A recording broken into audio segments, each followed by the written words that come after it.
Seeing which stories are plastered right across all the front pages this morning. Well, joining me now to take a look through the day's papers are Dominic Raab, the Conservative MP and Justice Minister. He's announced this morning he'll be campaigning to leave the EU. June Sarpong is a TV presenter and spokesperson for the Britain Stronger in Europe campaign, and Rachel Johnson, the author and broadcaster. Very good to see you all. Right, Dominic, let's start with your own piece in the Times, and you're arguing that it's a chance to take a £33 billion burden off the shoulders of small business. Where do you come up with these figures from? Well, they're figures from Open Europe, and there's also some Institute for Economic Affairs figures. But look, this is a head and heart decision, not taken lightly. For me, the head side of things is I want us to free up our small businesses from all that suffocating red tape. That will be good for jobs. I also want us to energetically trade with other parts of the world, from Latin America to Asia. That's going to be good for things like the cost of living. So what's the most suffocating bit of red tape?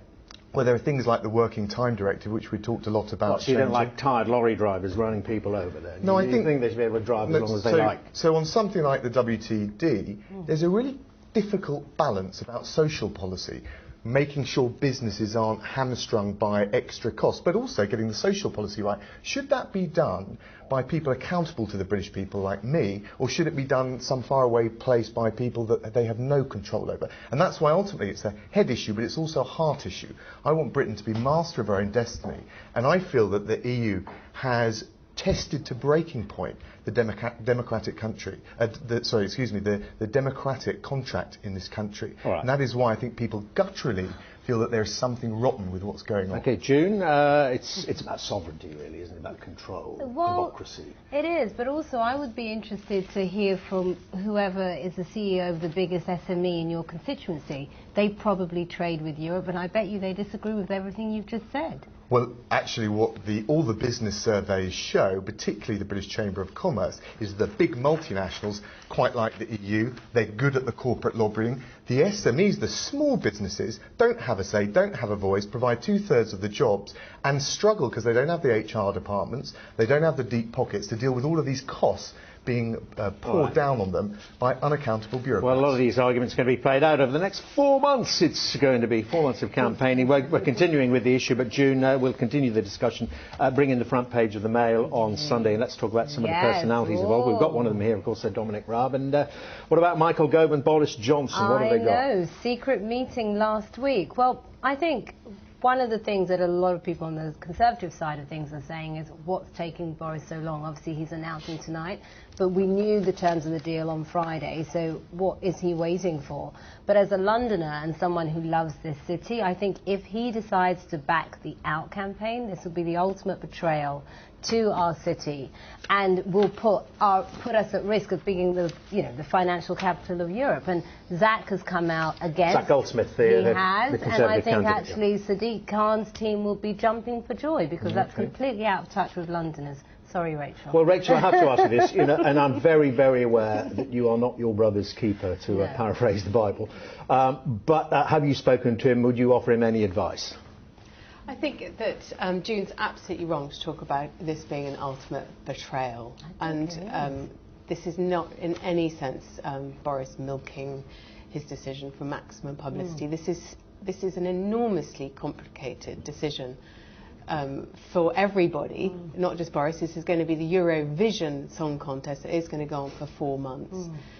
And, his participation in either camp is going to be very significant. And this is why he's taking so long to decide. The deal came through on Friday, and perhaps you could all imagine that actually it's a very, very hard choice that he has to make. And in fact, it's a hard choice for everybody to make, because there are good and bad arguments on both sides. It's not an easy, just have you spoken to him? I have spoken to him, yes, I have spoken to him. And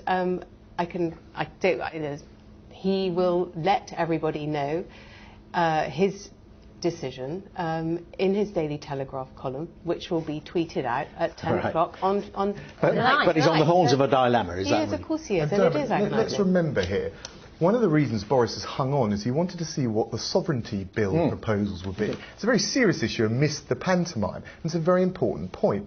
A basic cardinal rule of EU law is that it trumps national law. And he wanted to wait and see whether any of the proposals that come out from the government can deal with that. And I think that it is, when push comes to shove, irreconcilable, because it's a cardinal rule of British democracy that the people watching this show get to throw out their rulers. June?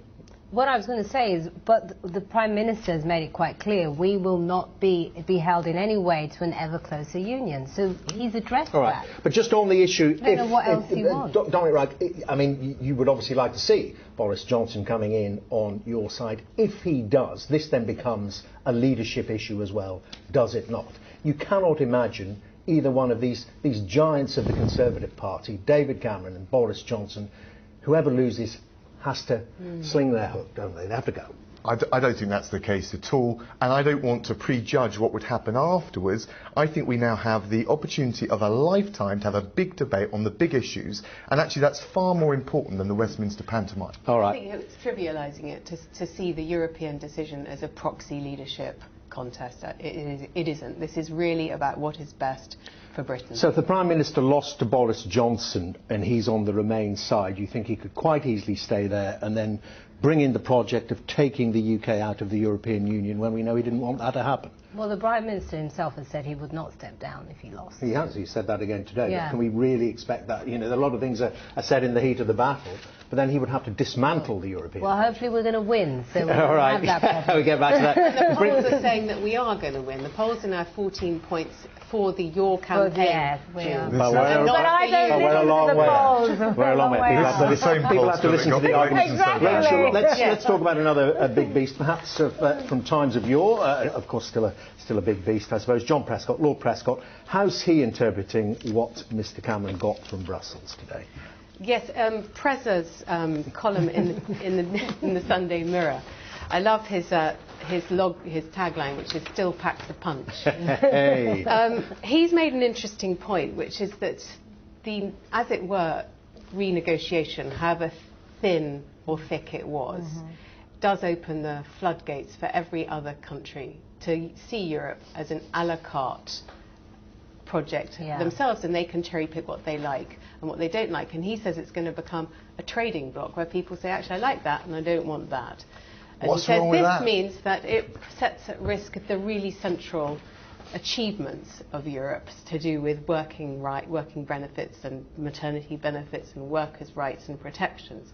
He says that actually the things that Europe has done well, and most people acknowledge has done well, could be set at risk simply by this very marginal change to Britain's status, which, as we remember, in the end pivoted on the child benefits of 32,000 Eastern European migrant workers. Well, this rather, you wanted to come back on that, Dominic, and this rather keys into the story, Yes. the story you picked out of the Telegraph as well, rigidity of EU rules. Well, Janet Daly typically has nailed it. She starts off talking about the fact that within the EU we can't police our borders because you've got unqualified free movement. And then she goes on to say, people keep talking about the EU and the size of it and its uniformity, which Rachel has touched on, as a strength. But rigidity becomes a brittleness, which is weakness. And it makes it far more likely to break because it's not capable of dealing with the big issues, from the Eurozone crisis to the migration crisis to the issue of Putin on our doorstep. And I think she's absolutely nailed this idea that big is not always better. And actually, just touching on Rachel's point, I think in an EU bloc, if the EU is going to survive and thrive, it needs to be more pluralist. It needs to have more flexibility. And what we've seen, both with this EU deal, and I don't think... Well, the Prime Minister says he's got that flexibility, that's the point. Well, you know, we can assess the adequacy of it. I think he fought really hard, but I think if you look at the EU as a whole, the juggernaut over the next 20 to 30 years, it is that rigidity which makes it weak. June, bring us this well, it's in not all the papers, but this photograph. We've just got to absorb that for a moment or two. This was on Friday night, wasn't it? Well, let's get it up there so people can... Let's feast our eyes. Where did you get that at? George Galloway, Nigel Farage. I mean, strange what a bedfellows indeed. Scary duo, and I think for me this just sums up Brexit. That image just tells us everything we need to know about Brexit. And I would much rather follow David Cameron and Jeremy Corbyn than these two, who both today have written pieces as to why we need to stay in Europe. I think this is just such a scary Just bunch. to the image itself, Dominic Raab, you pleased to see those two getting together to support What the campaign? nice people you hang out with. Well, I'm not sure I could be said to hang out with them. Look, follow. the truth is... Do you think that's a vote winner? Hold on. The truth is, people like Nigel Farage and George Galloway, for all that I disagree with them on key issues, do tap into bits of the public that others don't. But if the suggestion is that the Out campaign isn't highbrow, look, you've got the likes of... Hold on a sec. You've got the likes of Michael Gove, one of the great social Tory reformers. You've got on the Labour side Frank Field, who I think is probably one of the most heavyweight Labour politicians in the House of Commons, saying that, look, we've got to be able to control our borders. This is a guy made his name talking about poverty and social mobility. So actually, there is an eclectic group getting together, but I think that the sum total will reach past that the elite campaigning for in won't get near. But you know, you won an election. Last May, your party won an election in the centre ground, a moderate nation. Exactly. Your whole campaign was saying Labour, even under Ed Miliband, have gone too far to the extremes. Well, you know, look, this is a referendum in which everyone gets to have their say. So you can't just shut out people that you don't like the look or smell of. And I'm sure on the inside... I am not shutting them out. I'm there are just saying lots of I would people... rather listen to the Prime Minister. I would much rather listen to Jeremy Corbyn. I would much rather... Well, I don't think we'll be seeing those two together either. Jeremy Corbyn... You'd be surprised. Jeremy Corbyn Let's is further to the left fringe on many key issues than those two. All right, well, that really would be a turn up for the books. Let's just have a last look at another issue, Rachel, and this, of course, you've picked for us the appeal of Donald Trump on that primary there overnight. Yes, he did. He's won in South Carolina, hasn't he? And so it's looking increasingly like Clinton versus Trump. And there's a kind of quite a wonkish analysis in the Sunday Times, which explains the unlikely but continuing appeal of Donald Trump. And it's a sort of class analysis which says America is the upper classes, which basically decides things and runs the country, and then there's a lower class, but in the middle of that there's a working class that feels abandoned and neglected and underappreciated, and Donald Trump magically appeals to the working guy, and there you have it. And Hillary doesn't, and Bernie's obviously Sanders got the insurgency vote and the youth vote, but Trump is cleaning up everywhere in a way that nobody expected. But if you want to read the class analysis of it, it's in the Sunday Times.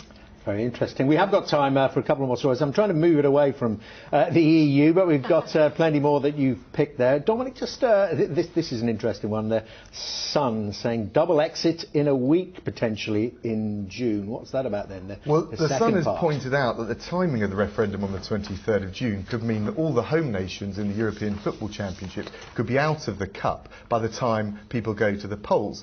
And it's, aside from the tabloid fun, it's quite an interesting question, because this is going to be a very guttural, emotional, instinctive vote, as well as all the rational slicing and dicing of the arguments. And I just wonder if England or Northern Ireland or Wales did particularly well, whether you get a spur of patriotism and nationalism, or whether actually it might work the other way.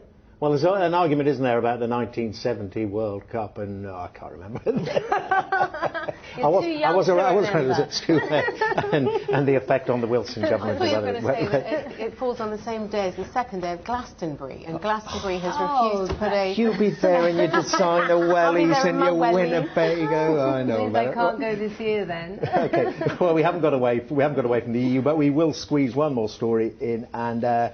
June, what is it from you? Is it businesses support? That's EU again. That's EU again. We haven't got away from it.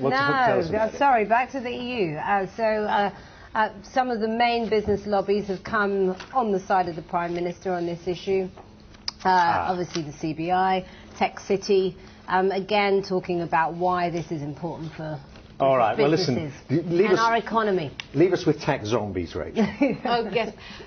Zombies. Apparently we are we smombies? Smombies.